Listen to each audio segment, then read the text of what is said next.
जय हिंद दोस्तों। मैं हूं आपका बहादुर सर। और दोस्तों, आज के इस वीडियो में हम करंट अफेयर्स 2024 के सिलेक्टेड और मोस्ट इम्पोर्टेंट क्वेश्चन को डिस्कस करने वाले हैं। और दोस्तों, हमेशा की तरह इन सभी क्वेश्चन को हम बिल्कुल डिटेल में और आसान भाषा में डिस्कस करेंगे। ये वीडियो अपने आप में शानदार वीडियो होने वाला है, इसलिए इस वीडियो को बिना स्किप किए लास्ट तक ज़रूर देखें। तो आइए दोस्तों, बिना किसी देरी के शुरुआत कर लेते हैं नंबर फर्स्ट क्वेश्चन से।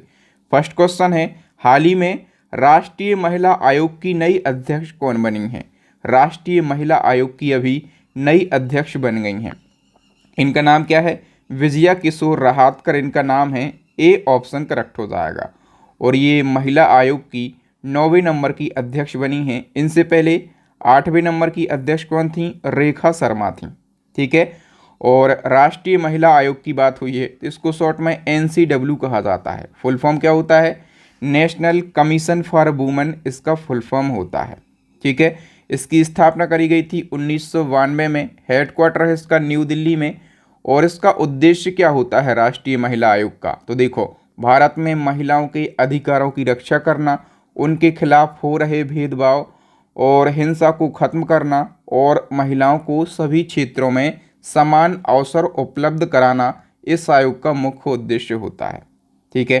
नंबर सेकंड क्वेश्चन है, फेमिना मिस इंडिया 2024 का खिताब किसने जीता? मिस इंडिया 2024 का जो खिताब है दोस्तों, ये निकिता पोरवाल ने जीत लिया है।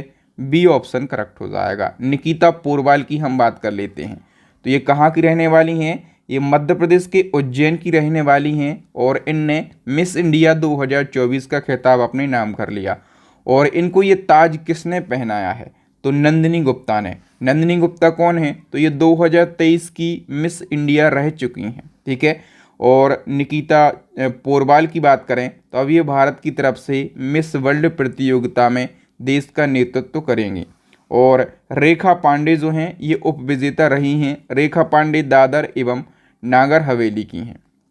ठीक है।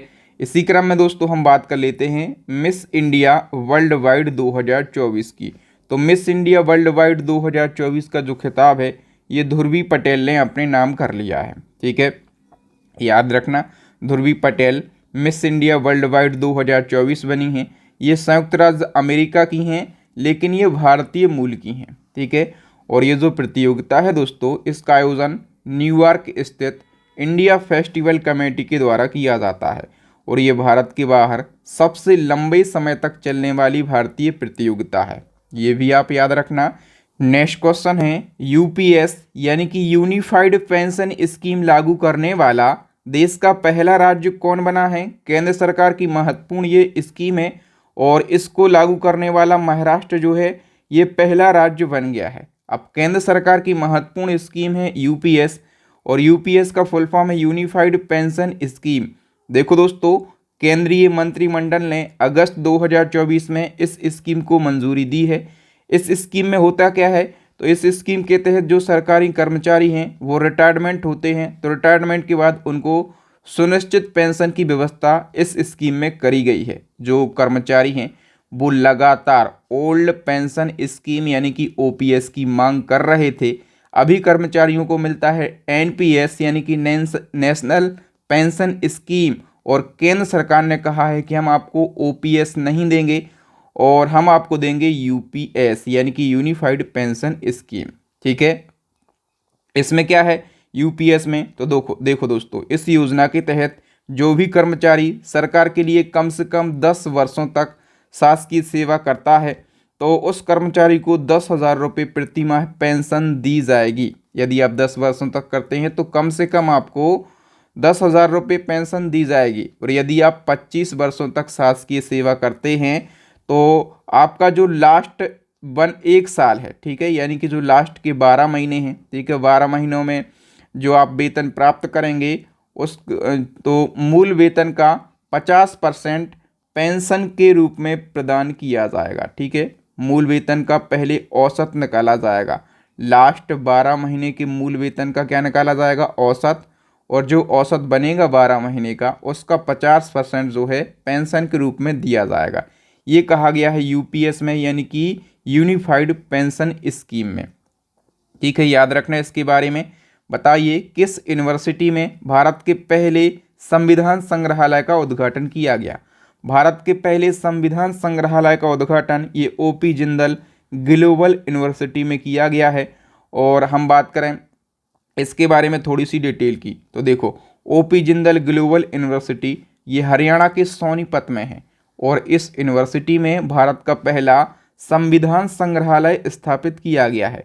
और इस संग्रहालय को नाम क्या दिया गया है, संविधान अकेदमी और अधिकार और स्वतंत्रता संग्रहालय। इसका उद्घाटन हुआ 26 नवंबर 2024 को। 26 नवंबर को क्या होता है, संविधान दिवस होता है। ठीक है, तो संविधान दिवस के अवसर पर इसका उद्घाटन किया गया। नेक्स्ट क्वेश्चन है, भारत का पहला राइस एटीएम कहाँ पर लॉन्च हुआ है। तो भारत का पहला चावल एटीएम, मतलब जिस एटीएम से चावल निकलेंगे, ऐसा देश का पहला एटीएम ये उड़ीसा राज्य में लॉन्च हुआ है। आइए डिटेल की बात करें तो उड़ीसा सरकार ने जो राशन कार्ड धारक हैं उनके लिए भारत की पहली 24 घंटे चावल देने वाली मशीन को शुरू किया है। इसको चावल एटीएम भी कहा जा रहा है और इसको नाम दिया गया है ऑफिशियल अन्नपूर्ति ग्रेन एटीएम। ठीक है, नेक्स्ट वन की बात करें तो हाल ही में दुनिया की पहली मिस एआई का ताज किसने जीता। दुनिया की पहली मिस एआई का ताज जो है ये केंजा लेली ने जीता है। केंजा लेली की बात करें तो ये कहाँ की इन्फ्लुएंसर हैं, ये मोरक्को देश की इन्फ्लुएंसर हैं। इनका नाम आपको ज़रूर याद रखना है। नेक्स्ट क्वेश्चन है, अर्थशास्त्र यानी कि इकोनॉमिक्स के क्षेत्र में नोबेल पुरस्कार 2024 से किसे सम्मानित किया गया। देखो इकोनॉमिक्स का जो नोबेल प्राइज़ है दोस्तों, ये 3 जनों को दिया गया, 3 अर्थशास्त्रियों को ये प्राइज़ दिया गया। एक हैं डारेन एस मोगलू, दूसरे हैं साइमन जॉनसन, तीसरे हैं जेम्स ए रॉबिन्सन। तो डी ऑप्शन करेक्ट हो जाएगा। उपर्युक्त तो सभी ने इकोनॉमिक्स का नोबेल प्राइज़ जीता है। अब देखो दोस्तों, नोबेल प्राइज़ एक महत्वपूर्ण टॉपिक होता है और 6 क्षेत्रों में नोबेल प्राइज़ दिया जाता है। तो 6 क्षेत्रों में जो है लगभग 12-15 लोगों के लिए नोबेल प्राइज़ दिया गया है। ठीक है, तो इन सभी लोगों को हमने ट्रिक के माध्यम से याद करवाया है। जैसे इकोनॉमिक्स की यहाँ पर बात हुई है तो ये 3 जनों को दिया गया है। आपको केवल ट्रिक के माध्यम से इतना याद रखना है कि जो रावण का सन है, ठीक है, रावण का जो सन है, पुत्र है इंद्रजीत, वो क्या करता है, लंका में ऐश करता है कि नहीं करता, बिल्कुल ऐशो आराम करता है वहाँ पर वो। तो रावण का जो सन है वो लंका में क्या करता है, ऐश करता है। लंका में ऐश क्योंकि लंका में बहुत सारा धन है, ठीक है, पैसा है। धन मतलब ये इकोनॉमिक्स की बात हो रही है, धन मतलब अर्थशास्त्र की बात हो रही है। तो ये जो ट्रिक है इसको हम यदि समझेंगे तो रावण से हमारा बन जाएगा रॉबिन्सन, सन से हमारा बन जाएगा क्या बन जाएगा, जॉनसन, और एस से हमारा क्या बन जाएगा, तो एस मोगलू बन जाएगा। ठीक है, तो यहाँ पर हमें तीनों अर्थशास्त्रियों के नाम बिल्कुल इजीली याद हो गए। ठीक है, लंका धन से हमें ये याद रहेगा कि ये अर्थशास्त्र के क्षेत्र में नोबेल प्राइज़ विजेताओं की हम यहाँ पर बात कर रहे हैं। ठीक है, तो तरीका होता है एक याद करने का, आप इन नामों को रट नहीं सकते। आप चाहे कि हम इनको रट लें और एग्ज़ाम तक रटे रहें तो पॉसिबल नहीं है। ठीक है, इसलिए किसी न किसी लॉजिक के माध्यम से आपको चीज़ों को याद करने की ज़रूरत होती है और यही पढ़ाने का सबसे अच्छा तरीका माना जाता है। तो Nobel prize trick by free education आप लिखेंगे तो आपको ये वीडियो मिल जाएगा। अच्छा, इनको ये क्यों दिया गया है, तो संस्थाएं कैसे बनती हैं और संस्थाएं समृद्धि को कैसे प्रभावित करती हैं, इसकी खोज के लिए इनको ये पुरस्कार दिया गया। किस संस्था के द्वारा दिया जाता है इकोनॉमिक्स का नोबेल, तो एक संस्था है royal Swedish academy of sciences संस्था, स्वीडन की संस्था है, इसके द्वारा दिया गया। 2023 वाला क्लाउडिया गोल्डन को दिया गया था। क्लाउडिया गोल्डन ये अमेरिकी महिला अर्थशास्त्री हैं। तो 23 और 24 दोनों सालों के मैंने आपको बताए हैं। नेक्स्ट क्वेश्चन है, भारत के 51वें मुख्य न्यायाधीश कौन बने हैं। 51वें मुख्य न्यायाधीश की हम बात कर लेते हैं तो ये संजीव खन्ना बनाए गए हैं। ठीक है, डिटेल की बात करें, देखो अभी कौन है 50वें नंबर के, तो अभी DY चंद्रचूड़ हैं। ठीक है, 10 नवंबर को रिटायरमेंट के बाद जो है 51वें नंबर के मुख्य न्यायाधीश संजीव खन्ना होंगे। संजीव खन्ना भी इस पद पर ज़्यादा दिन टिकने वाले नहीं हैं, ये मात्र 6 महीने टिकेंगे 13 मई 2025 को ये रिटायर्ड हो जाएंगे। सुप्रीम कोर्ट की बात करें, स्थापना 28 जनवरी 1950 को। न्यायाधीशों की संख्या है 34। इन 34 में से एक होते हैं चीफ जस्टिस, बाकी के 33 जो हैं ये जस्टिस होते हैं। भारत के पहले न्यायाधीश हीरालाल जे कानिया थे। मुख्य न्यायाधीश को शपथ दिलाते हैं राष्ट्रपति, और मुख्य न्यायाधीश अपना त्याग पत्र भी राष्ट्रपति को सौंपते हैं कि आप ही ने शपथ दिलाई है, आप ही संभालो, हम तो भैया त्याग पत्र दे रहे हैं। जम्मू कश्मीर के पहले मुख्यमंत्री कौन बने? देखो, जम्मू कश्मीर पहले क्या था? विशेष राज्य था, फिर यूनियन टेरिटरी बना। कब? तो ये यूनियन टेरिटरी बना लगभग 31 अक्टूबर 2019 को, ठीक है। तब से लगाकर अभी तक जम्मू कश्मीर में कोई चुनाव नहीं हुए थे, अभी पहली बार चुनाव हुए हैं। और जम्मू कश्मीर के जो पहले सीएम हैं वो उमर अब्दुल्ला बन गए हैं, ठीक है। तो वी ऑप्शन यहाँ पर हमारा करेक्ट आंसर हो जाएगा। मैंने बताया कि जम्मू कश्मीर पहले विशेष राज्य था, 31 अक्टूबर 2019 को ये केंद्र शासित प्रदेश बनता है। केंद्र शासित प्रदेश बनने के बाद यहाँ पहली बार चुनाव हुआ है और जम्मू कश्मीर के पहले सीएम उमर अब्दुल्ला बनाए गए हैं। इनकी पार्टी का नाम भी पूछा जाए तो आप कह के आना कि जम्मू कश्मीर नेशनल कांग्रेस पार्टी इनकी पार्टी का नाम है। आपको पढ़ने का तरीका कैसा लग रहा, और जो मैं पढ़ा रहा हूँ कंटेंट की क्वालिटी और मेरे पढ़ाने का तरीका भी होता है ना पढ़ाने का, ये आपको कैसा लगता है? आप हमें कमेंट सेक्शन में कमेंट करके ज़रूर बताइएगा। बताओ दोस्तों, टाटा ट्रस्ट के नए अध्यक्ष कौन बने हैं? देखो, रतन टाटा का निधन हुआ, तो रतन टाटा के निधन के बाद इनके सौतेले भाई हैं नोएल टाटा, ये टाटा ट्रस्ट के नए अध्यक्ष बनाए गए हैं, ठीक है। भारतीय तटरक्षक बल के 26वें महानिदेशक कौन बने हैं? तो करेक्ट आंसर हो जाएगा परमेश शिवमणि। ये भारतीय तटरक्षक बल के 26वें नंबर के डीजी बनाए गए हैं। परमेश शिवमणि की बात कर लेते हैं, 26वें डीजी बने हैं।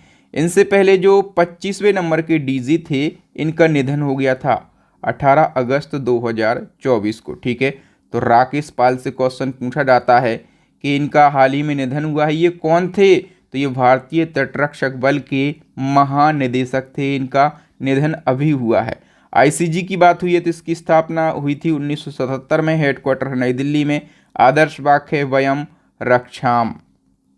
नेक्स्ट है, सशस्त्र बल चिकित्सा सेवा की पहली महिला महानिदेशक कौन बनी है? इसका करेक्ट आंसर हो जाएगा आरती सरीन।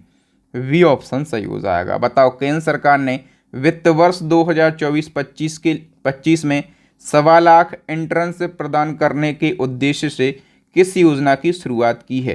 तो देखो, 1.25 लाख इंटर्नशिप प्रदान करने के उद्देश्य से केंद्र सरकार ने एक स्कीम को लॉन्च किया है। उस स्कीम का नाम है पीएम इंटर्नशिप स्कीम।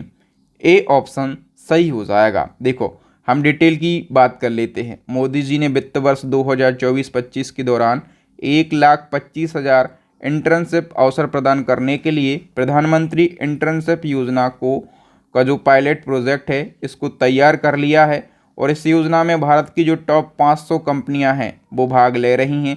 उद्देश्य क्या है? अगले 5 सालों में टॉप कंपनियों में युवाओं के लिए 1 करोड़ इंटर्नशिप के अवसर प्रदान करना, और इसका प्रबंधन कॉरपोरेट मामलों का मंत्रालय कर रहा है, ठीक है। और इसके तहत जो इंटर्न्स होगा, इंटर्न्स टर्म यूज़ हुआ है। इंटर्न्स क्या होता है? मतलब जो इंटर्नशिप करने जाएगा वो वाला छात्र, ठीक है। तो जो इंटर्न्स होगा उसको सरकार 4500 रुपये मासिक देगी, ठीक है। और कंपनियों से CSR के माध्यम से 500 रुपये अतिरिक्त दिए जाएंगे। इसके अलावा 6000 रुपये की एक मुश्त अनुदान और पीएम जीवन ज्योति बीमा योजना का लाभ मिलेगा। और इसके साथ साथ पीएम सुरक्षा बीमा योजना के तहत बीमा कवर भी प्रदान किया जाएगा, ठीक है। तो पीएम इंटर्नशिप स्कीम के बारे में आप लोग समझ गए होंगे। बताओ, भारत सरकार ने कितने वर्षों के लिए मिशन मौसम की शुरुआत करी है? तो मिशन मौसम की शुरुआत भारत सरकार ने 2 वर्षों के लिए करी है। ए ऑप्शन करेक्ट हो जाएगा। बोले, ये मिशन मौसम क्या है? तो देखो, 11 सितंबर को मोदी जी की अध्यक्षता में केंद्रीय कैबिनेट ने मिशन मौसम को मंजूरी दी है। इसका क्रियान्वयन केंद्रीय पृथ्वी और विज्ञान मंत्रालय के द्वारा किया जा रहा है। ये मिशन 2 वर्ष की अवधि के लिए है और भारत सरकार ने इसके लिए 2000 करोड़ रुपए के परिव्यय को मंजूरी भी दे दी है। उद्देश्य क्या है इस मिशन का? तो देखो, मिशन मौसम का उद्देश्य है जो मौसम संबंधी घटनाएं होती हैं इनका पहले ही अनुमान लगाया जा सके, जिससे जो बाढ़ वगैरह आती हैं, भूकंप आता है, किसानों के लिए भी अतिवृष्टि अनावृष्टि हो जाती है, ठीक है, तो उस हिसाब से वो फसलों की बुआई करेंगे तो उनको भी नुकसान नहीं होगा, और जो आपदाएं आ जाती हैं, ठीक है, तो उनसे भी बचने के उपाय तैयार किए जाएंगे। समझ गए आप मिशन मौसम का उद्देश्य। नेक्स्ट क्वेश्चन है, किस देश ने भारतीय पर्यटकों को आकर्षित करने के लिए विश्वसनीय टूर ऑपरेटर योजना की घोषणा की है? तो विश्वसनीय टूर ऑपरेटर योजना किस लिए तैयार की गई है? ताकि भारतीय पर्यटक आकर्षित हो सकें। तो ये जो योजना है ये किस देश के द्वारा तैयार की गई है? दक्षिण अफ्रीका के द्वारा। डी ऑप्शन हमारा करेक्ट आंसर हो जाएगा। बताओ, 2 अक्टूबर 2024 को भारत सरकार की किस योजना ने अपने 10 साल पूरे कर लिए हैं? 2 अक्टूबर को तो गांधी जयंती होती है, ठीक है, और गांधी जयंती के उपलक्ष्य में 2 अक्टूबर, कब? 2 अक्टूबर 2014 को एक स्कीम याद करो। कौन सी स्कीम लॉन्च हुई थी 2 अक्टूबर 2014 को? स्वच्छ भारत स्कीम, ठीक है, और इसने अपने 10 साल पूरे कर लिए हैं 2024 में, ठीक है। बताइए दोस्तों, अग्निवीरों की नौकरी में 15% आरक्षण देने वाली पहली प्राइवेट कंपनी कौन सी बन गई? अग्निवीर ये चर्चाओं में है, और अग्निवीर जो होते हैं इनको नौकरी में 15% रिजर्वेशन देने वाली जो पहली प्राइवेट कंपनी है ये ब्रह्मोस एरोस्पेस बन गई है। बी ऑप्शन सही हो जाएगा। ये क्वेश्चन महत्वपूर्ण है, तो सारे फैक्टों को हम डिस्कस कर लेते हैं। देखो, ब्रह्मोस एरोस्पेस अग्निवीरों को नौकरी में 15% रिजर्वेशन देने वाली पहली प्राइवेट कंपनी बन गई है, ठीक है, और ब्रह्मोस एरोस्पेस एक भारत रूस बहुराष्ट्रीय एरोस्पेस और रक्षा निगम है। इसका मुख्य काम होता है क्रूज मिसाइलों को बनाना। और अग्निपथ स्कीम के बारे में हम जान लेते हैं। जो अग्निपथ भर्ती योजना है इसका शुभारंभ 14 जून 2022 को किया गया था। रक्षा मंत्रालय इसका क्रियान्वयन करता है। और देखो, इस योजना के अंतर्गत रक्षा मंत्रालय के द्वारा जो देश के उम्मीदवार हैं, जो बेरोजगार हैं, वो तीनों सेनाओं में भर्ती किए जाएंगे। और जो उम्मीदवार भर्ती होते हैं उनको क्या कहा जाता है? अग्निवीर उनको कहा जाता है, ठीक है। ऐसे सैनिक जो इस योजना के तहत भर्ती हुए हैं उनको क्या कहा जाएगा? अग्निवीर कहा जाएगा। योजना का नाम है अग्निपथ भर्ती योजना, ठीक है। तो याद रखेंगे आप लोग सारी बातों को।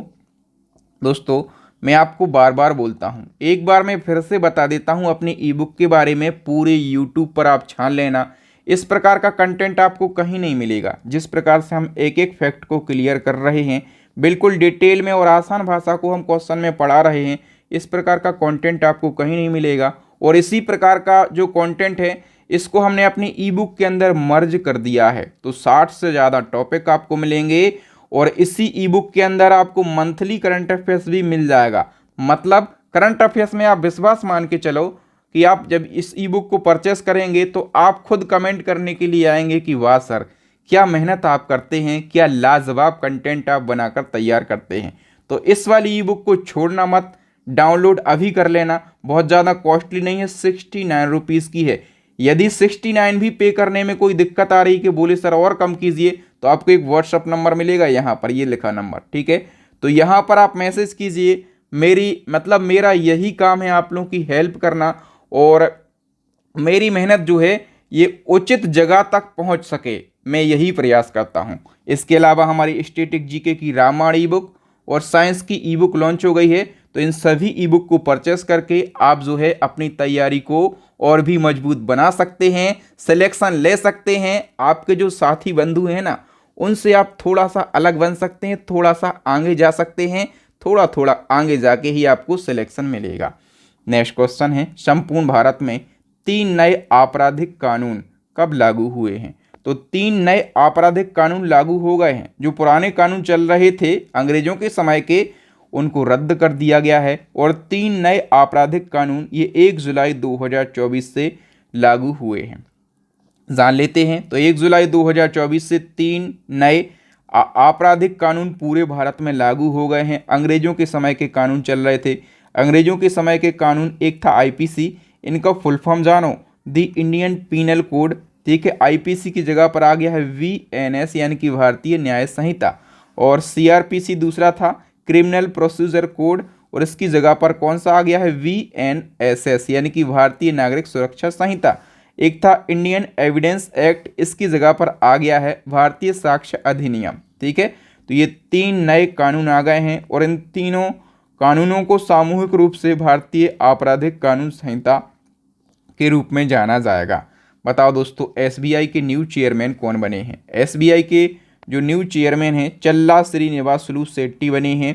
डी ऑप्शन सही हो जाएगा। ठीक है, बताइए उत्तर प्रदेश का पहला बायोप्लास्टिक पार्क किस जिले में स्थापित किया जाएगा? यूपी का पहला बायोप्लास्टिक पार्क स्थापित किया जाएगा दोस्तों लखीमपुर खीरी जिले में।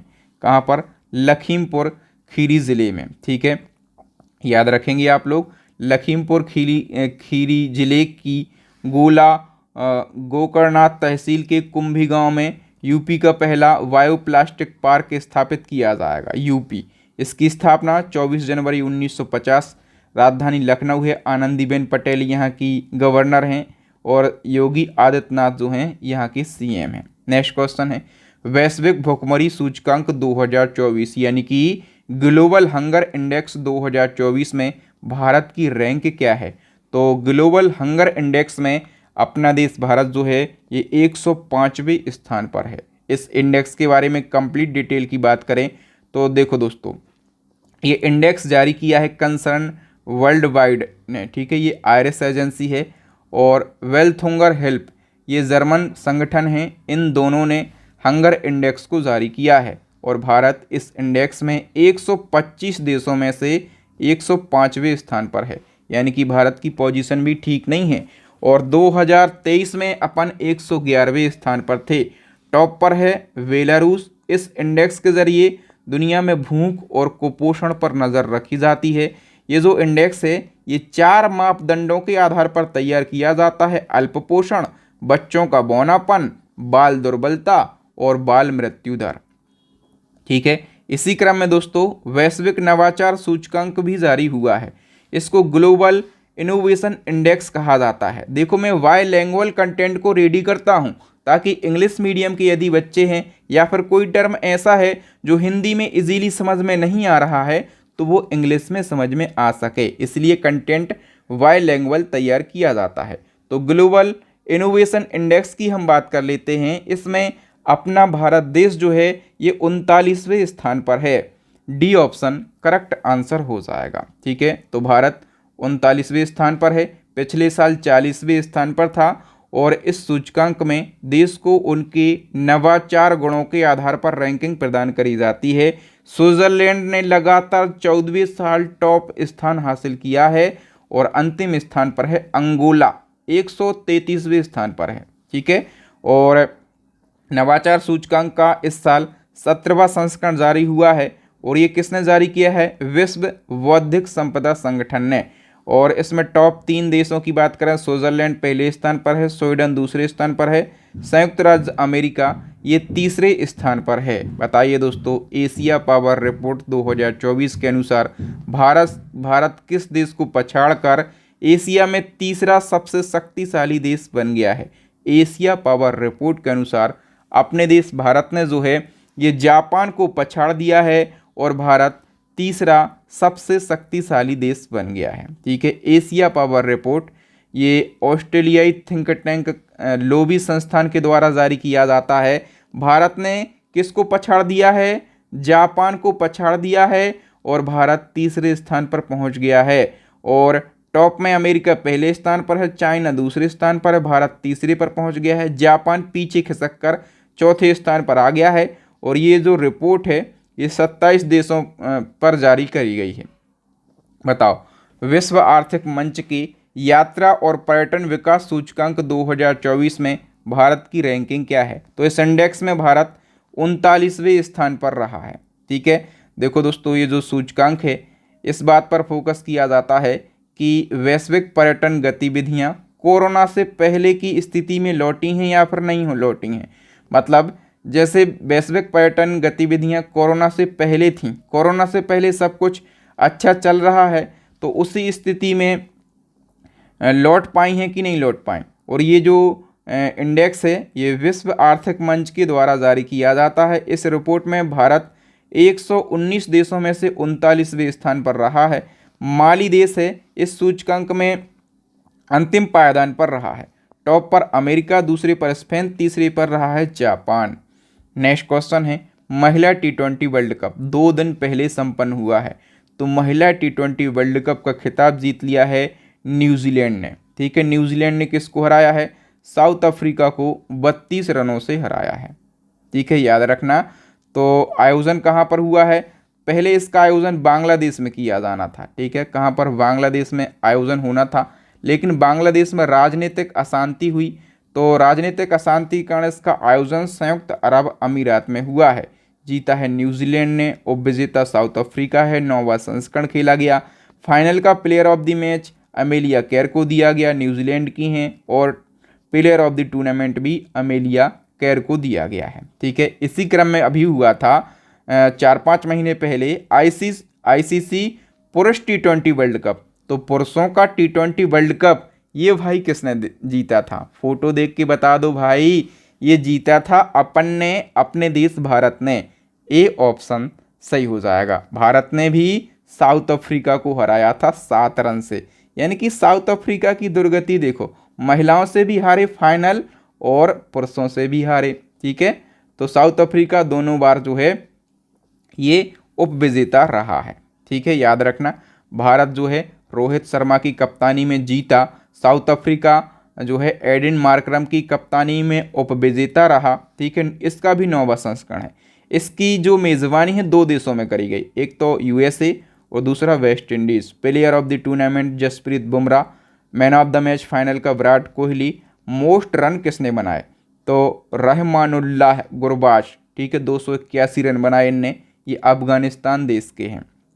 बताओ 10 साल तक पद खाली रहने के बाद लोकसभा में विपक्ष के नेता कौन बने?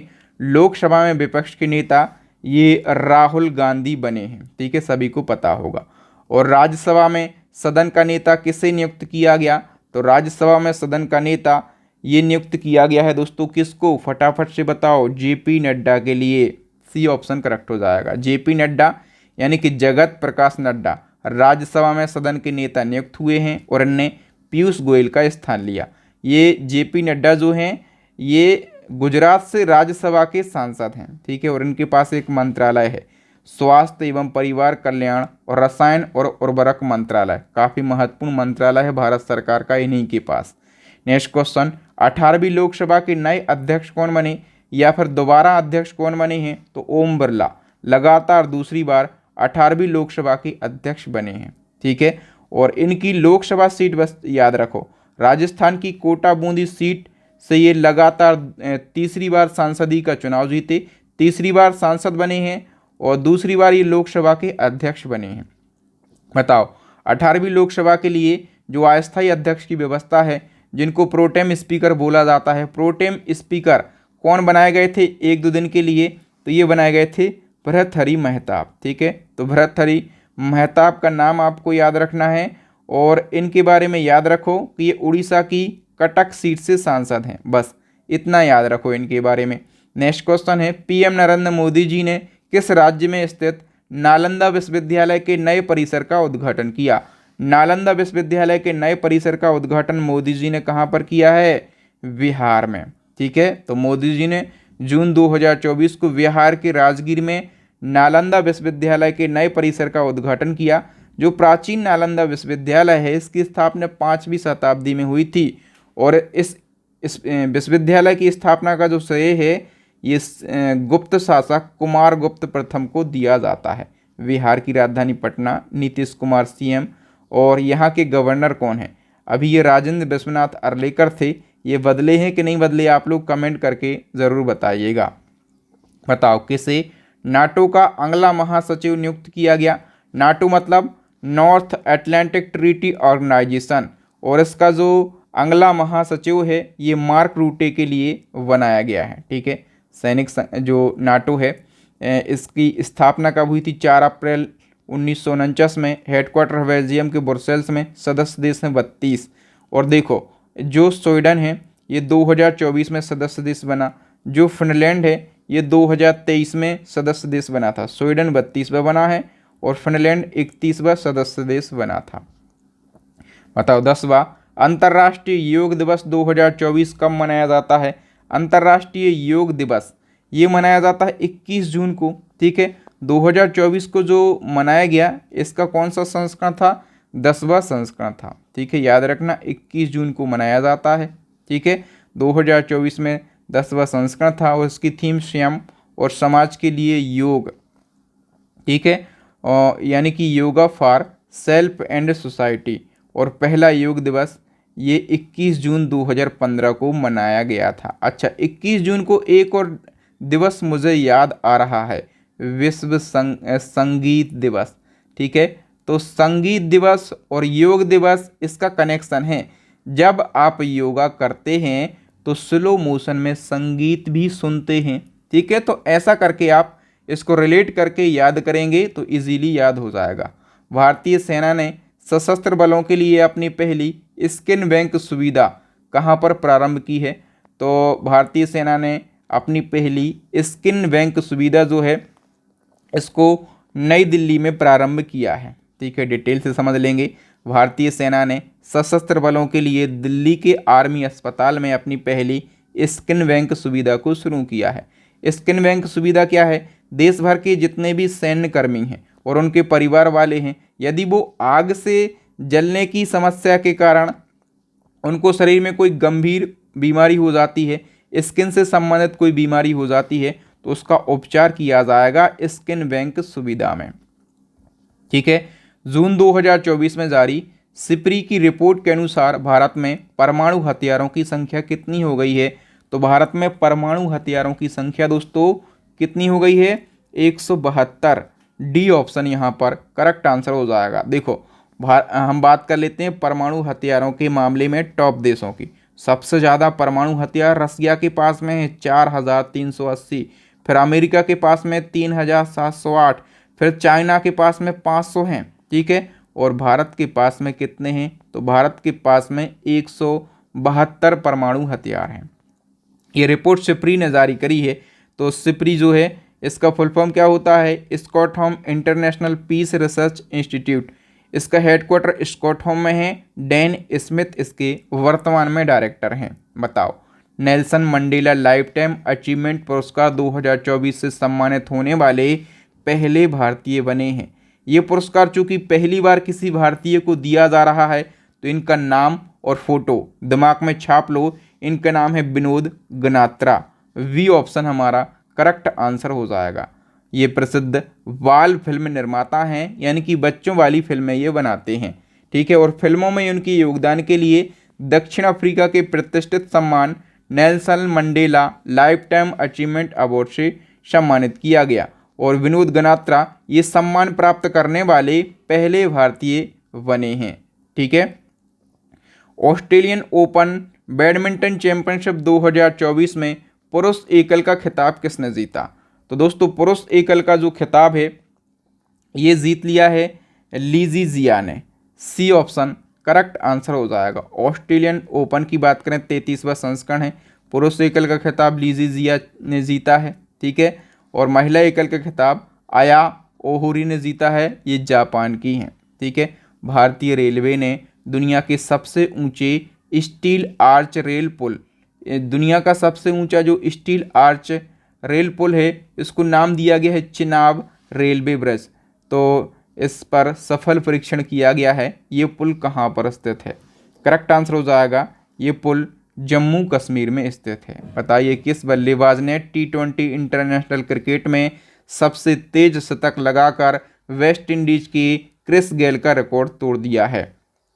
तो दोस्तों साहिल चौहान हैं। ठीक है, और साहिल चौहान के बारे में याद रखो कि ये एस्टोनिया के क्रिकेटर हैं और इनने T20 इंटरनेशनल क्रिकेट में सबसे तेज शतक का रिकॉर्ड बनाया है और इनने ऑस्ट्रेलिया के क्रिस गेल का रिकॉर्ड तोड़ दिया। साहिल चौहान ने जो है 27 गेंदों में 100 रन पूरे करे हैं और जो क्रिस गेल का रिकॉर्ड था, इनने 30 गेंदों में शतक बनाया था। ठीक है, तो साहिल चौहान ने रिकॉर्ड तोड़ दिया है। नेक्स्ट है, लंदन की सेंट्रल बैंकिंग के द्वारा risk manager of the year 2024 पुरस्कार से किस संस्था को सम्मानित किया गया। Risk manager of the year का जो पुरस्कार है ये दिया गया है दोस्तों आरबीआई यानी कि रिजर्व बैंक ऑफ इंडिया के लिए। नेक्स्ट क्वेश्चन है, टेस्ट एटलस के अनुसार दुनिया के 10 सर्वश्रेष्ठ आम व्यंजनों की सूची में भारत के आम रस को कौन सा स्थान मिला है। तो दुनिया के 10 सर्वश्रेष्ठ आम व्यंजनों में भारत के आम रस को पहला स्थान मिला है। ए ऑप्शन करेक्ट आंसर हो जाएगा। पुरुष T20 वर्ल्ड कप में एक स्पेल में 4 मेडन ओवर फेंकने वाले पहले गेंदबाज कौन बने हैं। तो दोस्तों लोकी फर्ग्यूसन हैं। ठीक है, ये न्यूजीलैंड के तेज गेंदबाज हैं और ये पुरुष T20 वर्ल्ड कप में एक स्पेल में 4 मेडन ओवर फेंकने वाले पहले गेंदबाज बन गए। बताओ 2024 के लोकसभा चुनाव में सबसे बड़ी जीत का रिकॉर्ड किसने बनाया। तो सबसे बड़ी जीत का रिकॉर्ड जो है ये शंकर लालवानी ने बनाया है। ठीक है, देखो शंकर लालवानी की हम बात कर लेते हैं। तो ये मध्य प्रदेश की इंदौर सीट से बीजेपी की तरफ से चुनाव लड़े और कितनी वोटों से जीते। तो 11,75,000 वोटों से ये जीते हैं। लेकिन यहाँ पर एक खेला हुआ था, याद करो कि जो कांग्रेस की तरफ से उम्मीदवार थे, ठीक है, तो उनको फॉर्म भरने के दिन या फिर दूसरे दिन उनको बीजेपी में शामिल कर लिया गया था। ठीक है, यहाँ पर एक रिकॉर्ड बना था क्योंकि जनता यहाँ की नाराज़ हो गई थी, तो नोटा पर सबसे ज़्यादा वोट डले थे यहाँ पर इंदौर में ही। ठीक है, दूसरी सबसे बड़ी जीत असम के डुबरी सीट से कांग्रेस के रकीबुल हुसैन ने बनाई थी, लगभग 10.25 लाख वोट से ये जीते थे। तीसरी जीत जो है मध्य प्रदेश से विदिशा सीट के काफ़ी जाने माने और चर्चित नेता शिवराज सिंह चौहान ने बनाई थी, 8,21,000 वोट से ये जीते थे। ठीक है, तो एक रिकॉर्ड बना था, ये क्वेश्चन बनेगा एग्जाम में। अब तक के इतिहास में नोटा बटन पर सबसे ज़्यादा वोट डलने का नेशनल रिकॉर्ड किस पर बना या फिर कहाँ पर बना। तो नोटा बटन पर सबसे ज़्यादा वोट डलने का रिकॉर्ड जो है ये इंदौर में बना है। कहाँ पर? इंदौर में 2 लाख से ज़्यादा वोट जो हैं यहाँ पर नोटा बटन पर पड़े थे। ठीक है, बताओ संयुक्त राष्ट्र महासभा ने किस दिन को विश्व फुटबॉल दिवस के रूप में घोषित किया है। तो संयुक्त राष्ट्र महासभा ने कहा है कि अब से हर साल 25 मई को, कब? 25 मई को विश्व फुटबॉल दिवस मनाया जाएगा। नेक्स्ट, भारत के किस संगठन ने अपने मुख्यालय भवन में देश की सबसे बड़ी जलवायु घड़ी स्थापित करके उसको परिचालित किया है। देश की सबसे बड़ी जलवायु घड़ी जो है ये वैज्ञानिक और औद्योगिक अनुसंधान परिषद में स्थापित करी गई है। ठीक है, बी ऑप्शन सही हो जाएगा। थोड़ी सी डिटेल की बात करें, देखो पृथ्वी दिवस के अवसर पर, पृथ्वी दिवस कब होता है? 22 अप्रैल को। तो इसी के उपलक्ष्य पर वैज्ञानिक और औद्योगिक अनुसंधान परिषद ने नई दिल्ली में अपने मुख्यालय में भारत की सबसे बड़ी जलवायु घड़ी का अनावरण किया है।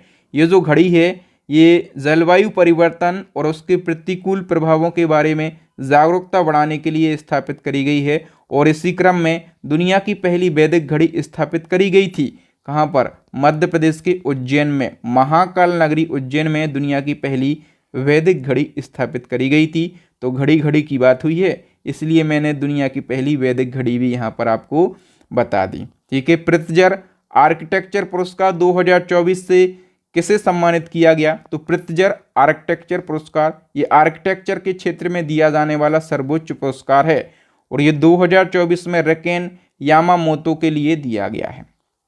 ठीक है, रेकेन यामामोतो ये जापानी वास्तुकार हैं। ठीक है, और मैंने बताया कि ये पुरस्कार आर्किटेक्ट के क्षेत्र में दिया जाने वाला सबसे बड़ा पुरस्कार है।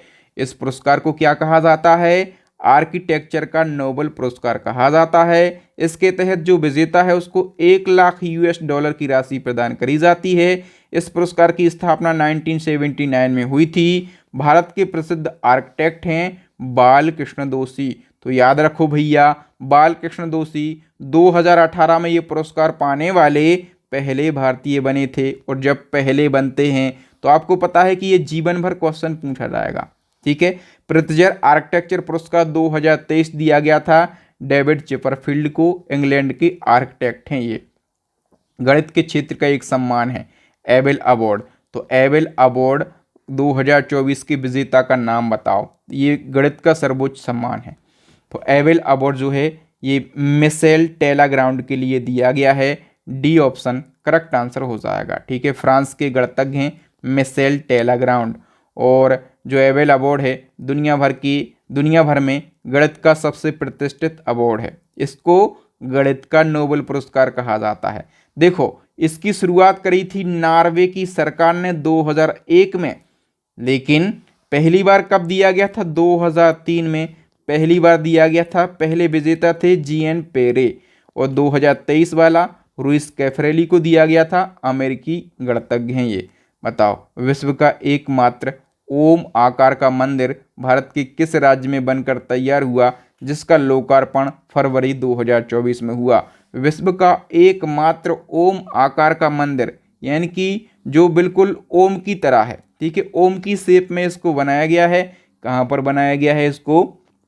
तो राजस्थान में बनाया गया। ठीक है। और राजस्थान के पाली जिले के जाडन गांव में इसको बनाया गया। भगवान शिव का मंदिर है। ओम आकार का है, मतलब शिव का मंदिर है। 4 मंजिला है। 250 एकड़ जमीन में बना है। 108 कमरे हैं। और इस मंदिर में भगवान शिव की 1008 मूर्तियां, 12 ज्योतिर्लिंग भी स्थापित किए गए हैं। इस मंदिर को बनाने में 28 साल का सफर पूरा करना पड़ा। भूमि पूजन 1995 में किया गया था। अभी बनकर ये तैयार हुआ है। ठीक है। बताओ, डेटा ट्रैफिक के मामले में विश्व का सबसे बड़ा मोबाइल ऑपरेटर कौन सा बना? विश्व का सबसे बड़ा मोबाइल ऑपरेटर ये रिलायंस जियो बना है। BMW ओपन टेनिस चैंपियनशिप का युगल खिताब जीतने वाले पहले भारतीय कौन बने हैं? करेक्ट आंसर हो जाएगा यूकी भांबर बने हैं। बताओ, हाल ही में किसे असम के सर्वोच्च नागरिक पुरस्कार असम वैभव 2024 के लिए चुना गया? असम वैभव की हम बात करें, असम का सर्वोच्च सम्मान है और ये रंजन गोगोई को दिया गया है। ये सुप्रीम कोर्ट के पूर्व मुख्य न्यायाधीश हैं। क्यों दिया गया इनको ये सम्मान? कानून और न्याय में उनके सर्वोच्च योगदान के लिए। अच्छा, ये तो 24 वाला है। यदि मैं आपसे पूछूं 23 वाला, क्योंकि हम तो 2 सालों के सम्मानों को एक साथ पढ़ते हैं भैया। 1 साल पुराना पूछा जा रहा है एग्जाम में। 24 बस के भरोसे आप मत रहना, आप 23 वाला भी याद करके जाना। ठीक है। तो 23 वाला किसको दिया गया था? अशोक सराफ। इनका नाम याद रखो। अशोक सराफ को 23 वाला सम्मान दिया गया था असम वैभव। नेक्स्ट है महाराष्ट्र भूषण पुरस्कार 2024 किसे दिया गया है? महाराष्ट्र भूषण ये महाराष्ट्र सरकार के द्वारा दिया जाने वाला सर्वोच्च अवार्ड है। ठीक है। और इसकी शुरुआत कब हुई थी? 1996 में। और अभी 2024 में ये दिया गया है डॉक्टर प्रदीप महाजन को। किसको? प्रदीप महाजन को 24 वाला। और 23 वाला किसको दिया गया था? तो अभिनेता हैं अशोक सराफ। ठीक है। इनको 2023 का दिया गया था। नेक्स्ट, हाल ही में किन 2 हस्तियों को पहला उत्तर प्रदेश गौरव सम्मान 2023-24 प्रदान किया गया? देखो, उत्तर प्रदेश गौरव सम्मान पहली बार दिया जा रहा है। ठीक है। और पहली बार 2 जनों को ये सम्मान दिया गया। किन किन 2 जनों को? तो देखो, एक वैज्ञानिक हैं डॉक्टर ऋतु करिधर श्रीवास्तव। ठीक है। इसरो की ये वैज्ञानिक हैं। और दूसरे हैं नवीन तिवारी, उद्योगपति हैं ये। तो इन दोनों को पहली बार उत्तर प्रदेश गौरव सम्मान दिया जा रहा है। और यूपी के बच्चों, आप लोग याद रखो कि 2023 में इसकी घोषणा की गई थी और इस सम्मान में 11 लाख रुपए की राशि प्रदान करी जाती है। नेक्स्ट क्वेश्चन, हाल ही में अखिल भारतीय अखाड़ा परिषद ने किसे सनातन शिरोमणि की उपाधि से सम्मानित किया? सनातन शिरोमणि की उपाधि ये PM नरेंद्र मोदी जी को दी है अखिल भारतीय अखाड़ा परिषद ने। देश के सबसे लंबे केबल ब्रिज का नाम बताइए जिसका उद्घाटन PM नरेंद्र मोदी जी ने किया। देश के सबसे लंबे केबल ब्रिज का उद्घाटन मोदी जी ने किया है। इस पुल का नाम है सुदर्शन सेतु। सी ऑप्शन सही हो जाएगा। ठीक है। तो मोदी जी ने गुजरात में अरब सागर के ऊपर देश के सबसे लंबे केबल ब्रिज सुदर्शन सेतु का उद्घाटन किया है। लंबाई है 2.35 किलोमीटर। ये जो ब्रिज है दोस्तों, ये ओखा और बेट द्वारका के बीच में बनाया गया है। अब इसी क्रम में एक और क्वेश्चन पूछा जाएगा कि देश के सबसे लंबे समुद्री पुल का नाम बताओ जिसका उद्घाटन पीएम नरेंद्र मोदी जी ने किया। देश के सबसे लंबे समुद्री पुल का नाम है अटल बिहारी वाजपेयी सेवरी निहावा सेवा अटल सेतु। जितना लंबा है उतना लंबा ही इसका नाम है, लेकिन शॉर्ट में इसको अटल सेतु कहा जा रहा है। ठीक है, तो देश का सबसे लंबा समुद्री पुल ये मुंबई में बनकर तैयार हुआ है। इसका नाम पूर्व प्रधानमंत्री अटल बिहारी वाजपेयी के नाम पर रखा गया। अटल सेतु इसको शॉर्ट में कहा जा रहा है। उद्घाटन मोदी जी ने 12 जनवरी 2024 को किया। ठीक है, और याद रखना जो अटल ब्रिज है ये देश का सबसे लंबा है, लेकिन दुनिया में ये 12वां सबसे लंबा समुद्री ब्रिज है। लंबाई 21.8 किलोमीटर है। बनाने में 17,840 करोड़ रुपए की लागत आई है। ये पुल जो है मुंबई को नवी मुंबई से आपस में जोड़ता है। और इसका निर्माण किस किसने किया है? एक तो ब्रो इसमें शामिल रहा, दूसरा इरकान, तीसरा इन्फिनिटी और चौथा SP Singla construction private limited. देखो इसकी आधारशिला 2016 में रखी गई थी और मोदी जी ने ही इसकी आधारशिला रखी थी। उद्घाटन भी मोदी जी ने किया है। बताओ भारत में किस जगह स्थित सड़क को स्वर्ग का मार्ग कहा जा रहा है? तो एक सड़क है, चर्चित सड़क है, इसको स्वर्ग का मार्ग कहा जा रहा है। ये कहाँ पर स्थित है? गुजरात के कच्छ का रण में स्थित है।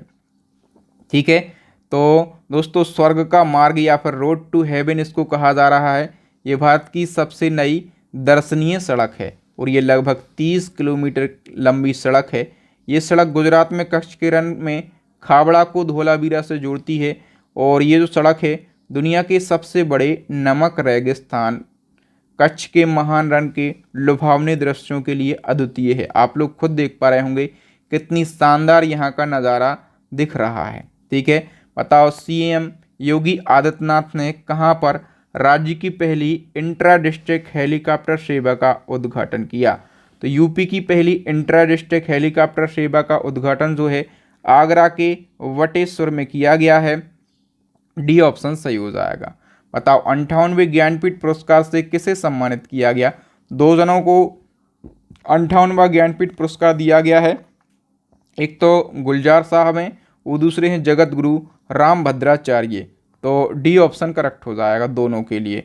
तो प्रसिद्ध उर्दू कवि हैं गुलजार साहब और रामभद्राचार्य संस्कृत के विद्वान हैं। इनको 58वां ज्ञानपीठ पुरस्कार दिया गया। इससे पहले 57वां ज्ञानपीठ पुरस्कार जो है दामोदर मोजो को दिया गया था, प्रसिद्ध कोंकणी साहित्यकार हैं। ठीक है, ज्ञानपीठ पुरस्कार भारत का सर्वोच्च साहित्यिक सम्मान है और ये साहित्य में उत्कृष्ट योगदान के लिए दिया जाता है। इसकी स्थापना 1969 में और पहला ज्ञानपीठ पुरस्कार जो है स्थापना 1961 में हुई थी और पहला ज्ञानपीठ पुरस्कार 1965 में मलयालम लेखक जी शंकर कुरूप को दिया गया था। तो जी शंकर कुरूप जो है ज्ञानपीठ पुरस्कार पाने वाले पहले व्यक्ति हैं। नेक्स्ट, कृत्रिम बुद्धिमत्ता यानी कि किस एआई एंकर को ग्लोबल मीडिया अवार्ड से सम्मानित किया गया? ग्लोबल मीडिया अवार्ड की बात करें सर तो ये साना के लिए दिया गया। किस एंकर के लिए?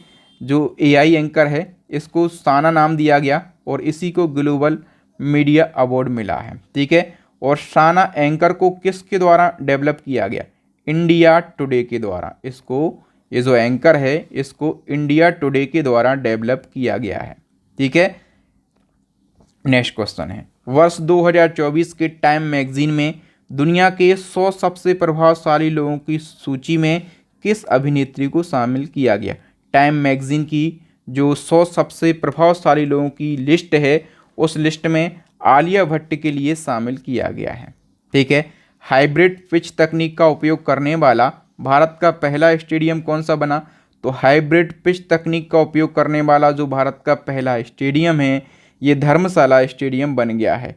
सी ऑप्शन सही हो जाएगा। नेक्स्ट क्वेश्चन है BWF की विश्व रैंकिंग में 10 हफ्तों तक विश्व की नंबर 1 स्थान पर रहने वाली पहली भारतीय जोड़ी कौन सी बन गई? तो देखो BWF की जो विश्व रैंकिंग जारी हुई थी उस लिस्ट में 10 हफ्तों तक विश्व की नंबर 1 स्थान पर रहने वाली जोड़ी जो है ये सात्विक साईराज रंगिरेड्डी और चिराग शेट्टी की जोड़ी बनी है, अपने देश के हैं ये। ठीक है, बताओ काठिया गेहूं को जीआई टैग मिला है, किस राज्य से संबंधित है? कठिया गेहूं है ये। ठीक है, कठिया गेहूं जो है ये यूपी का है और स्पेशल ये बुंदेलखंड क्षेत्र का है। कहाँ का? बुंदेलखंड क्षेत्र। और मतलब ये कुछ हद तक जो बुंदेलखंड क्षेत्र है ये मध्य प्रदेश में भी है। ठीक है, तो ये मध्य प्रदेश में भी होता है। और कठिया गेहूं खाने के लिए बहुत मीठा माना जाता है, बहुत उपयुक्त और फायदेमंद माना जाता है। हम लोग भी बात करें तो हम लोग कठिया गेहूं को ही प्रेफर करते हैं और खाने के लिए, हम लोग भी किसान हैं तो खाने के लिए यही गेहूं खाते हैं। ठीक है, और इसको मिल गया है GI tag. Next question, ICC पुरुष टी20 वर्ल्ड कप 2024 इवेंट के लिए ब्रांड एम्बेसडर किसे बनाया गया? तो आईसीसी टी20 वर्ल्ड कप जो हुआ है उसमें 3 लोगों के लिए ब्रांड एम्बेसडर बनाया गया, युवराज सिंह के लिए, क्रिस गेल के लिए और उसेन बोल्ट के लिए। ठीक है, तो 3 जन ब्रांड एम्बेसडर बने हैं। आप थोड़ी थोड़ी डिटेल जान लो कि युवराज सिंह टीम इंडिया के पूर्व ऑलराउंडर हैं, क्रिस गेल वेस्ट इंडीज़ के सलामी बल्लेबाज हैं, उसेन बोल्ट ये कौन है? ये अंतर्राष्ट्रीय धावक हैं और 8 बार के ओलंपिक स्वर्ण पदक विजेता हैं और दुनिया के सबसे तेज धावक हैं, जमैका के निवासी हैं। टी20 वर्ल्ड कप में आपको बता ही चुका हूँ, आयोजन वेस्ट इंडीज़ और यूएसए में हुआ था, भारत ने ये जीता है, 9वां संस्करण खेला गया था। ठीक है, भारत उज्बेकिस्तान संयुक्त सैन्य अभ्यास डस्टलेक 2024 का आयोजन कहाँ पर हुआ? तो डस्टलेक 2024 का जो आयोजन है दोस्तों ये उज्बेकिस्तान के टर्मेज में किया गया है। भारत और उज्बेकिस्तान के बीच में होने वाला ये वार्षिक अभ्यास है। ठीक है, 5वां संस्करण इसका इस साल आयोजित हुआ है। दुर्गमता का महासागरीय ध्रुव है पॉइंट नेमो। ठीक है, तो पॉइंट नेमो तक पहुंचने वाले पहले व्यक्ति कौन बने हैं? करेक्ट आंसर हो जाएगा क्रिस ब्राउन बने हैं। ठीक है, तो मैंने बताया कि जो क्रिस ब्राउन हैं ये पॉइंट नेमो तक पहुंचने वाले पहले व्यक्ति बने हैं, ये ब्रिटेन के हैं। और देखो प्रशांत महासागर में दुर्गम समुद्री ध्रुव है पॉइंट नेमो, इसी तक पहुंचने वाले इतिहास के पहले व्यक्ति क्रिस ब्राउन बने हैं। ठीक है, याद रखना दक्षिण प्रशांत महासागर में एक काल्पनिक बिंदु है पॉइंट नेमो जो जमीन से बहुत अधिक दूरी पर स्थित है। हाल ही में पर्यटन के लिए कश्मीर में ज़मीन खरीदने वाला पहला राज्य कौन सा बना? पर्यटन के लिए कश्मीर में ज़मीन खरीदने वाला पहला राज्य जो है ये महाराष्ट्र बन गया है। हाल ही में कहाँ के डॉक्टरों ने पहली बार इंसान में सुअर की किडनी का सफल प्रत्यारोपण किया है? इंसान में सुअर की किडनी का सफल प्रत्यारोपण अमेरिका के डॉक्टरों के द्वारा किया गया। नेक्स्ट क्वेश्चन है, किस राज्य सरकार ने भारत का पहला सरकारी स्वामित्व वाला ओटीटी प्लेटफॉर्म सी स्पेस लॉन्च किया है? तो दोस्तों भारत का ऐसा पहला ओटीटी प्लेटफॉर्म जिस पर सरकार का स्वामित्व होगा, ऐसा जो ओटीटी प्लेटफॉर्म है ये केरला के सीएम पिनराई विजयन ने लॉन्च किया और इस ओटीटी प्लेटफॉर्म को सी स्पेस नाम दिया गया है। ठीक है, केरला ने इसको लॉन्च किया है। Next question, horn global rich list 2024 की रिपोर्ट के अनुसार एशिया की अरबपति कैपिटल किस शहर को घोषित किया गया? एशिया की अरबपति कैपिटल जो है ये मुंबई को घोषित किया गया है। नेक्स्ट, भारत की पहली अंडर वाटर मेट्रो सेवा का उद्घाटन पीएम नरेंद्र मोदी जी ने किस नदी के नीचे किया है? करेक्ट आंसर हो जाएगा जो भारत की पहली अंडर वाटर मेट्रो है इसका उद्घाटन हुगली नदी के नीचे हुआ है। ठीक है, और राज्य पूछा जाए तो आप कह देंगे पश्चिम बंगाल के कोलकाता में इसका उद्घाटन हुगली नदी के नीचे नरेंद्र मोदी जी ने किया। ऑस्कर अवार्ड की बात करें तो ऑस्कर अवार्ड में सर्वश्रेष्ठ अभिनेता यानी कि बेस्ट एक्टर का अवार्ड किसे मिला है? बेस्ट एक्टर का अवार्ड ये किलियन मर्फी को दिया गया। ऑस्कर अवार्ड महत्वपूर्ण होता है एग्जाम के लिए तो सभी फैक्टों को आप जान लो। देखो ऑस्कर अवार्ड अमेरिका की एक एकेडमी है AMPAS एकेडमी, तो इस एकेडमी के द्वारा फिल्म जगत में उत्कृष्ट योगदान के लिए ऑस्कर अवार्ड दिया जाता है। 1929 से शुरुआत हुई थी और इस साल दिए गए 96वें ऑस्कर अवार्ड। ठीक है, और 96वें ऑस्कर अवार्ड में सर्वश्रेष्ठ फीचर फिल्म का अवार्ड ओपेनहाइमर मूवी को दिया गया। बेस्ट एक्टर का अवार्ड किलियन मर्फी को दिया गया। बेस्ट एक्ट्रेस का अवार्ड एम्मा स्टोन को दिया गया। बेस्ट डायरेक्टर का अवार्ड क्रिस्टोफर नोलन को दिया गया। सर्वश्रेष्ठ एनिमेटेड फीचर फिल्म का award the boy and the Heron को दिया गया है। ठीक है, बताइए भारत का पहला डॉल्फिन रिसर्च सेंटर कहाँ पर खोला गया? तो करेक्ट आंसर हो जाएगा दोस्तों, ये बिहार की राजधानी पटना में खोला गया है। ठीक है, तो बिहार के सीएम नीतीश कुमार ने पटना में भारत के पहले राष्ट्रीय डॉल्फिन रिसर्च सेंटर का उद्घाटन किया। ये सेंटर पटना यूनिवर्सिटी कैंपस में गंगा नदी के किनारे बनाया गया। बिहार सरकार ने एक गणना करी थी, तो इस गणना के अनुसार 2018 में गंगा नदी में जो है 1048 डॉल्फिन थी। नेक्स्ट, संसद सुरक्षा का प्रमुख किस आईपीएस अधिकारी को बनाया गया? देखो, संसद के अंदर एक चूक हुई थी। ठीक है, तो कुछ लड़के जो हैं भरी संसद में, इसमें जो एक जहरीली गैस है, मतलब एक डराने वाली गैस है, तो इसमें से भरे हुए जूते पहनकर, मतलब उनके जूतों से स्मैग निकल रही थी।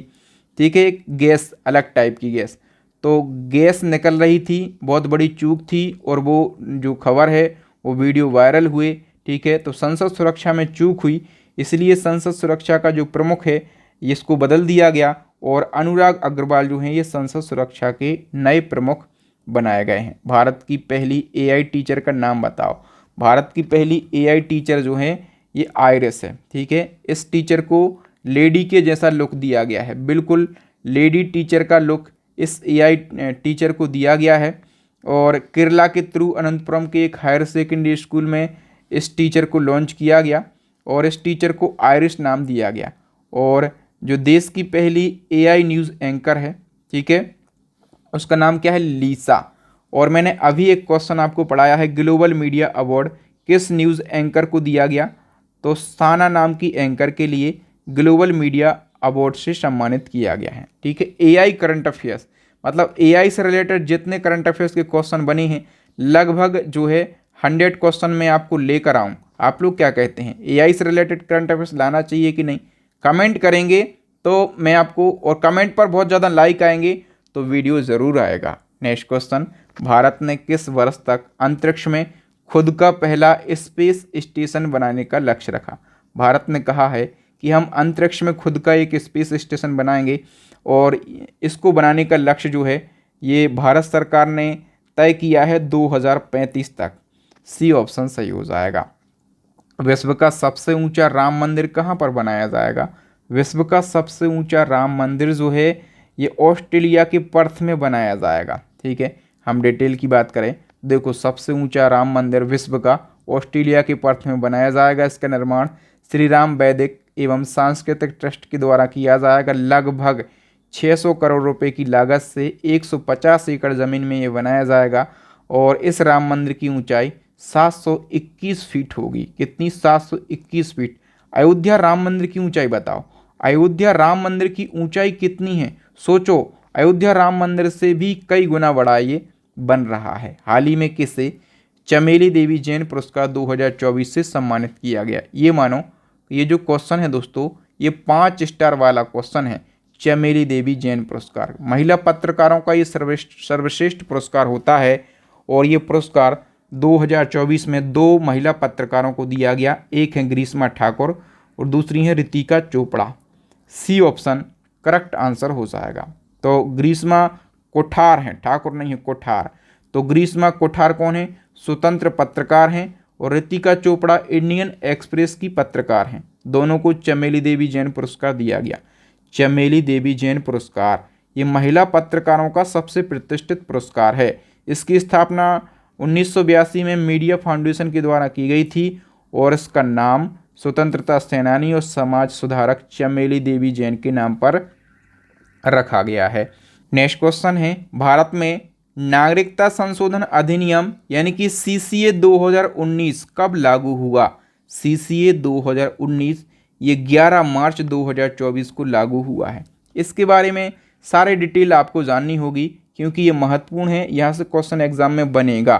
तो आप जानो भारतीय नागरिकता कानून 1955 के बारे में।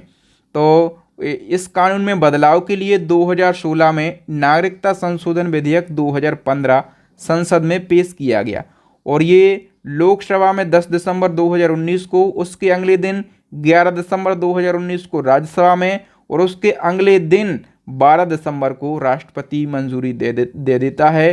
जैसे ही राष्ट्रपति मंजूरी देता है तो ये CAA कानून बन जाता है। ठीक है, अब ये CAA कानून तो बन गया 2019 में ही, लेकिन इसकी अधिसूचना 11 मार्च 2024 को केंद्र सरकार ने जारी करी है। ठीक है, अब दोस्तों जो भारतीय नागरिकता कानून 1955 है, इसमें कितनी बार संशोधन हो चुका है अब तक? तो 6 बार संशोधन हो चुका है अब तक। ये क्वेश्चन बनेगा। अच्छा, जो CAA है इसमें क्या होगा? तो इसके तहत भारत में जो 5 साल बिता चुके अफगानिस्तान, बांग्लादेश और पाकिस्तान के अल्पसंख्यक हैं, यानी कि इन 3 देशों के अल्पसंख्यकों को भारत में नागरिकता दी जाएगी CAA के थ्रू। और अल्पसंख्यक मतलब क्या? तो देखो, 3 देशों के अल्पसंख्यक अफगानिस्तान, बांग्लादेश और पाकिस्तान। और अल्पसंख्यक मतलब कौन कौन से धार्मिक समुदाय आएंगे? तो उसमें कहा गया है कि हिंदू भी आएंगे सर, सिख भी आएंगे, बौद्ध भी आएंगे, जैन भी आएंगे, पारसी भी आएंगे और ईसाई भी आएंगे, इन 3 देशों के। तो ये इन 3 देशों के ये 6 धार्मिक समूह नागरिकता लेने के लिए पात्र हैं CAA कानून में। आप लोग समझ गए होंगे, मैंने बहुत आसान भाषा में समझाने का प्रयास किया है। रक्षा मंत्री राजनाथ सिंह ने किस जगह भारतीय नौसेना के पहले मुख्यालय नौसेना भवन का उद्घाटन किया? अभी तक भारतीय नौसेना के पास में, यानी कि इंडियन नेवी के पास में अपना कोई स्थायी मुख्यालय नहीं था। इसको स्थायी मुख्यालय अब मिला है। और कहाँ पर बना है स्थायी मुख्यालय? न्यू दिल्ली के अंदर। ठीक है, तो याद रखना, राजनाथ सिंह ने 15 मार्च 2024 को नौसेना के पहले स्थायी मुख्यालय का उद्घाटन किया है। इससे पहले जो नौसेना है ये 13 अलग अलग स्थानों से रेगुलेट होती थी, क्योंकि स्थायी मुख्यालय नहीं था। और ये जो नौसेना भवन बनकर तैयार हुआ है, इसकी आधारशिला अरुण जेटली ने रखी थी 2014 में। ठीक है, नेक्स्ट है, हाल ही में नेपाल के किस शहर को नेपाल की पर्यटन राजधानी घोषित किया गया? तो दोस्तों, नेपाल की पर्यटन राजधानी पोखरा के लिए घोषित किया गया। नेपाल की राजधानी क्या है आप लोग बताओ? ये तो पर्यटन राजधानी घोषित हुई है, लेकिन नेपाल की राजधानी क्या है? कमेंट सेक्शन में बताओ। प्रसिद्ध जैन संत आचार्य विद्यासागर महाराज जी का निधन हो गया है। उनका जन्म किस राज्य में हुआ था? आचार्य विद्यासागर महाराज जी का जन्म हुआ था कर्नाटक में। आचार्य विद्यासागर जी महाराज बताने की बात नहीं है कि कितने ज़्यादा प्रसिद्ध थे, तो इनके बारे में सारे फैक्ट आप जान लो। प्रसिद्ध जैन संत आचार्य जी विद्यासागर महाराज, इनका 18 फरवरी 2024 को 77 वर्ष की आयु में छत्तीसगढ़ के डोंगरगढ़ में चंद्रगिरी तीर्थ पर इनका निधन हो गया है। आचार्य विद्यासागर जी महाराज दिगंबर जैन समुदाय के सबसे प्रसिद्ध संत थे।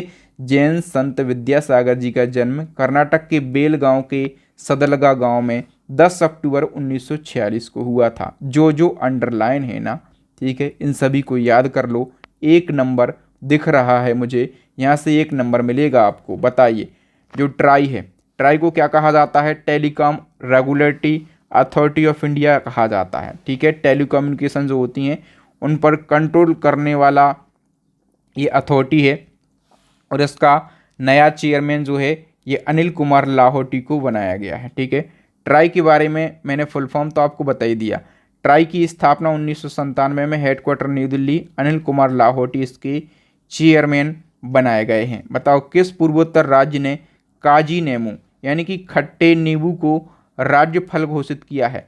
तो काजी नेमू को राज्य फल घोषित किया है असम राज्य ने।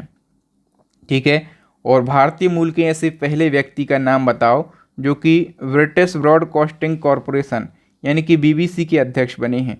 तो BBC के चेयरमैन बनने वाले भारतीय मूल के ऐसे पहले व्यक्ति का नाम है Sameer Shah. D option correct answer हो जाएगा। इसी क्रम में केंद्रीय जल मंत्रालय के तहत जल संसाधन, नदी विकास और गंगा संरक्षण विभाग ने किस शहर को जल योद्धा यानी कि वाटर वॉरियर की उपाधि से सम्मानित किया? तो वाटर वॉरियर की जो उपाधि है ये किस शहर को दी गई है? नोएडा शहर के लिए। ठीक है, उत्तर प्रदेश का शहर है और ये उत्तर प्रदेश के कौन से जिले का शहर है? गौतम बुद्ध नगर जिले का शहर है। ठीक है। भारत जापान संयुक्त अभ्यास धर्म गार्जियन का 5वां संस्करण कहाँ आयोजित हुआ है? तो धर्म गार्जियन ये भारत और जापान का संयुक्त सैन्य अभ्यास है। इसका 5वां संस्करण ये राजस्थान में आयोजित हुआ है। कहाँ पर? राजस्थान के महाजन फील्ड फायरिंग रेंज में इसका आयोजन हुआ है। भारत जापान की थल सेना के बीच में यह अभ्यास होता है। चौथा संस्करण, इसकी शुरुआत 2018 में हुई थी।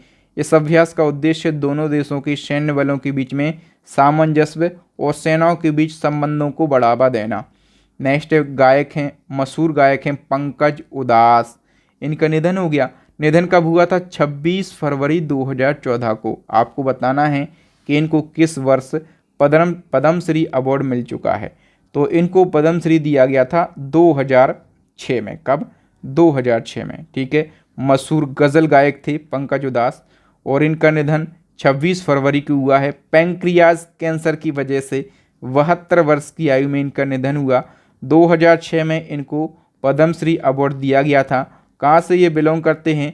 तो गुजरात राज्य से, गुजरात के जैतपुरा से ये बिलोंग करते हैं।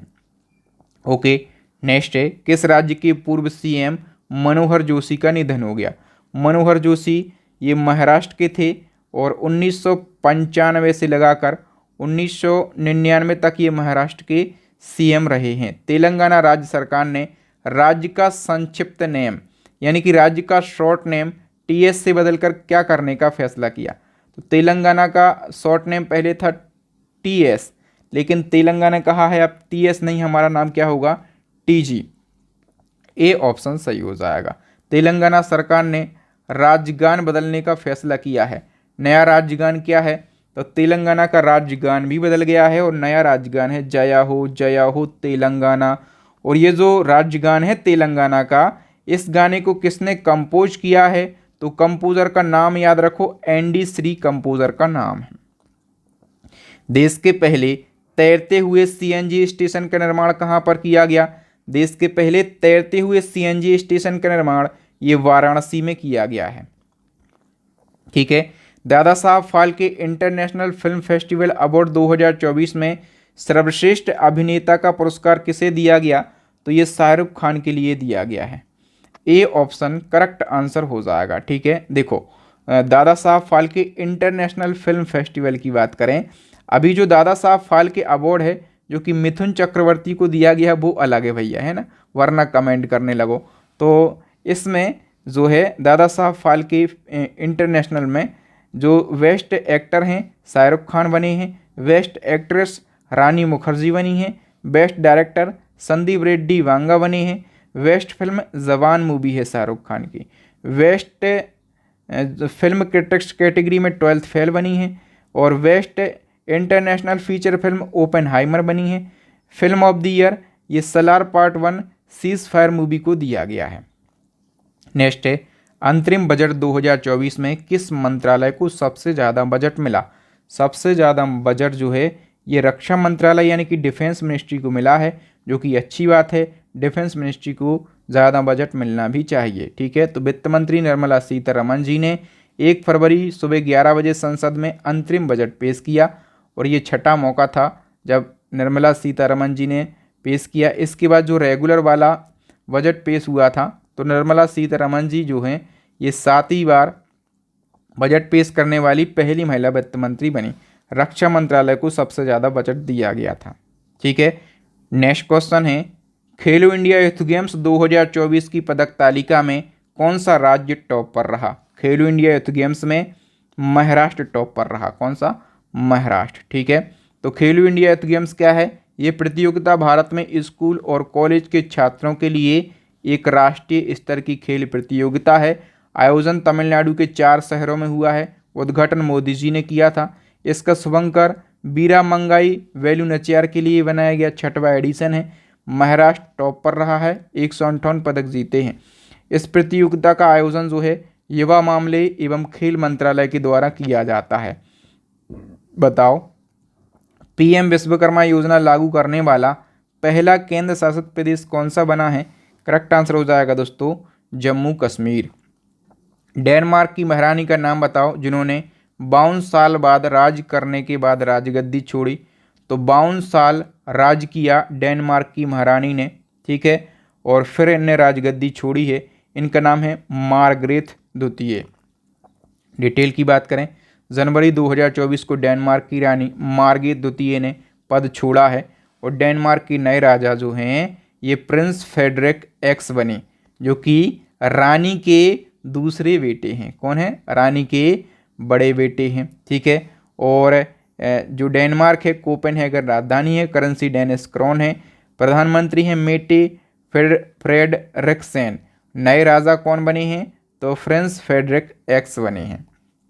बताओ हाल ही में कौन सड़क सुरक्षा बल लॉन्च करने वाला भारत का पहला राज्य बना? सड़क सुरक्षा बल क्या है? तो एक ऐसी पहल जो कि सड़क पर सुरक्षा करेगी आपकी, ठीक है, सुरक्षा कर्मी सड़क पर तैनात होंगे। तो इस प्रकार की पहल लॉन्च करने वाला जो पहला राज्य है वो बन गया है पंजाब, ठीक है। याद रखेंगे आप लोग, पंजाब सरकार ने सड़क व्यवस्था दुरुस्त करने के लिए सड़क सुरक्षा बल यानी कि रोड सेफ्टी फोर्स लॉन्च किया है और ऐसा करने वाला पंजाब पहला राज्य बन गया, ठीक है। पंजाब के सीएम भगवंत मान ने बताया है कि इस बल में 144 वाहन तैनात किए गए हैं, 5000 कर्मचारी तैनात किए गए हैं, जो कि लोगों की सुरक्षा के लिए 30 किलोमीटर सड़कों पर तैनात रहेंगे।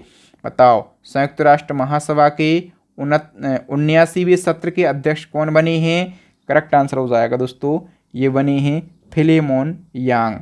फिलेमोन यांग की हम बात कर लेते हैं तो ये कैमरून के पूर्व प्रधानमंत्री हैं और ये संयुक्त राष्ट्र महासभा के 79वें सत्र के अध्यक्ष चुने गए हैं। और जो 79वां सत्र है ये 10 सितंबर 2024 को संयुक्त राष्ट्र के मुख्यालय न्यूयॉर्क में आयोजित हुआ। नेक्स्ट, भारत के लोकसभा चुनाव 2024 में कितने करोड़ लोगों ने मतदान देकर विश्व रिकॉर्ड बनाया? पूरे वर्ल्ड का सबसे बड़ा चुनाव हुआ है इस साल, ठीक है। तो कितने करोड़ लोगों ने मतदान किया है? करेक्ट आंसर हो जाएगा दोस्तों 64.2 करोड़ लोगों ने मतदान किया और ये विश्व का सबसे बड़ा चुनाव बना है, ठीक है। भारतीय चुनाव आयोग के अनुसार जो आम चुनाव हुआ है 2024 का, उसमें कुल कितने प्रतिशत मतदान हुआ? तो जो इलेक्शन कमीशन है इसने कहा है कि 65.79% मतदान हुआ है 2024 में, ठीक है। निर्वाचन आयोग के जो आंकड़े हैं उसमें 65.79% मतदान दर्ज किया गया है। इसमें से पुरुष कितने हैं? तो 65.80। महिलाएं कितनी हैं? 65.78, यानी कि कोई अंतर नहीं है, 0.2 का अंतर है। कितना? 0.2 का। महिलाएं और पुरुषों ने बढ़ चढ़ कर इस साल भाग लिया है। अन्य कैटेगरी की बात करें तो 27.08 रही, ठीक है। तो याद रखना, देश भर में सबसे अधिक मतदान लक्षद्वीप में दर्ज किया गया है और जो है कितना मतदान दर्ज किया गया? तो 84% लगभग मतदाताओं ने वोट डाले हैं। सबसे कम मतदान बिहार में दर्ज किया गया, यहाँ पर लगभग 56% मतदान रहा है, ठीक है। भारतीय मूल के किस व्यक्ति को माइक्रोसॉफ्ट विंडोज़ का नया प्रमुख नियुक्त किया गया? माइक्रोसॉफ्ट विंडोज़ के जो नए प्रमुख हैं ये भारतीय मूल के व्यक्ति बने हैं। इनका नाम क्या है? पवन दाबुलुरी इनका नाम है, ठीक है। वर्ष 2024 में ऊर्जा बचत का वैश्विक अभियान अर्थ आवर कब मनाया गया? अर्थ आवर महत्वपूर्ण होता है, तो अर्थ आवर दोस्तों ये 23 मार्च को मनाया गया। कब? 23 मार्च को। इसके बारे में डिटेल जान लेते हैं। अर्थ आवर पूरे विश्व में ऊर्जा बचत का एक वैश्विक अभियान है, ऊर्जा को बचाने का वैश्विक अभियान है अर्थ आवर। 23 मार्च 2024 को मनाया गया और ये जो कार्यक्रम है ये WWF यानी कि वर्ल्ड वाइड लाइफ फंड के द्वारा प्रत्येक वर्ष मनाया जाता है, ठीक है, मार्च महीने में। और इसका उद्देश्य क्या है? व्यक्तियों तथा विभिन्न समुदायों को ऊर्जा यानी कि इलेक्ट्रिसिटी की खपत को कम करने के लिए प्रोत्साहित करना। इस अभियान के तहत सभी को अपने घरों एवं संस्थानों की जो गैर जरूरती लाइटें हैं उनको 1 घंटे के लिए 8:30 से 9:30 तक बंद करने का आग्रह किया जाता है। इस वैश्विक अभियान की शुरुआत 2007 में ऑस्ट्रेलिया की सिडनी में हुई थी, ठीक है। अर्थ आवर एग्जाम में अभी SSC में पूछा गया था। हाल ही में भारत की गीता सभरवाल को किस देश में संयुक्त राष्ट्र का रेजिडेंट समन्वयक नियुक्त किया गया है? तो दोस्तों गीता सभरवाल, इनका नाम याद रखना, इनको इंडोनेशिया में संयुक्त राष्ट्र का रेजिडेंट समन्वयक नियुक्त किया गया है। सार्वजनिक सेवा के लिए पुलित्जर पुरस्कार 2024 से किसे सम्मानित किया गया? तो दोस्तों पुलित्जर पुरस्कार जो है ये पत्रिका के क्षेत्र का सर्वोच्च सम्मान है और ये प्रो पब्लिका संस्था को दिया गया है। ये संस्था किस देश की संस्था है? तो ये अमेरिका देश की संस्था है। ओके, बताओ दी विनर्स माइंडसेट पुस्तक किसने लिखी है? दी विनर्स माइंडसेट पुस्तक ये सैन वॉटसन के द्वारा लिखी गई है। सैन वॉटसन कौन है? ये ऑस्ट्रेलियाई क्रिकेटर हैं। ठीक है, तो इनकी किताब का नाम आपको ज़रूर याद रखना, ये काफ़ी प्रसिद्ध क्रिकेटर हैं। नेक्स्ट क्वेश्चन है, दुनिया की पहली 6G डिवाइस किस देश ने लॉन्च करी? दुनिया की पहली 6G डिवाइस ये जापान देश ने लॉन्च करी है। और जापान का ऐसा दावा है कि ये डिवाइस जो 5G डिवाइस है उसकी तुलना में 20 गुना ज़्यादा स्पीड देगी। ठीक है, याद रखना, दुनिया की पहली 6G डिवाइस ये जापान के द्वारा लॉन्च करी गई है। ठीक है दोस्तों, यहाँ पर हमने करंट अफेयर्स के 110 महत्वपूर्ण क्वेश्चन को डिस्कस किया और कितनी डिटेल में हमने डिस्कस किया क्वेश्चन को, मतलब यदि हम फैक्टों की बात करें तो 500 से ज़्यादा महत्वपूर्ण फैक्ट मैंने आपको बताए हैं एक ही वीडियो में। ठीक है, और मैं आपको फिर से बता दूं अपनी बेहतरीन ई बुक के बारे में। यदि आप बेहतरीन करंट अफेयर्स को पढ़ना चाहते हैं टॉपिक वाइज 60 से ज़्यादा टॉपिक और मंथली वाइज, तो हमारी करंट अफेयर्स की बेस्ट ई बुक लॉन्च हो गई है, इसको ज़रूर परचेस कीजिएगा। स्टैटिक जीके की रामायण ई बुक को परचेस कीजिएगा, साइंस की ई बुक को परचेस कीजिएगा, लिंक मिल जाएगा आपको वीडियो के डिस्क्रिप्शन बॉक्स में। ठीक है, टेस्ट क्वेश्चन का आंसर बता के जाना, जम्मू कश्मीर के पहले CM कौन बने हैं? इसका आंसर आप बताइएगा और आप बताइए आपको वीडियो कैसा लगा, आपके बहादुर सर की मेहनत, कंटेंट और पढ़ाने का तरीका कैसा लगा, कमेंट सेक्शन में ज़रूर बताइए। और इसी प्रकार के बेस्ट कंटेंट को पाने के लिए चैनल को सब्सक्राइब ज़रूर करना है ताकि जो मैं वीडियो डालूँ उसका नोटिफिकेशन सबसे पहले आपको मिल सके। ठीक है, तो बेस्ट कंटेंट के लिए चैनल को सब्सक्राइब भी करना है और बेल आइकन भी दबाना है। और आपके जो भाई बहन हैं, ठीक है, आपके जो अपने वाले व्यक्ति हैं, उन तक अच्छे कंटेंट को शेयर ज़रूर करना है। तो इस वीडियो को ज़्यादा से ज़्यादा शेयर करें और हम इसी प्रकार से मेहनत करते रहें, बेस्ट कंटेंट लाते रहें। इसके लिए अच्छे अच्छे कमेंट ज़रूर कीजिएगा। थैंक यू, जय हिंद, वंदे मातरम।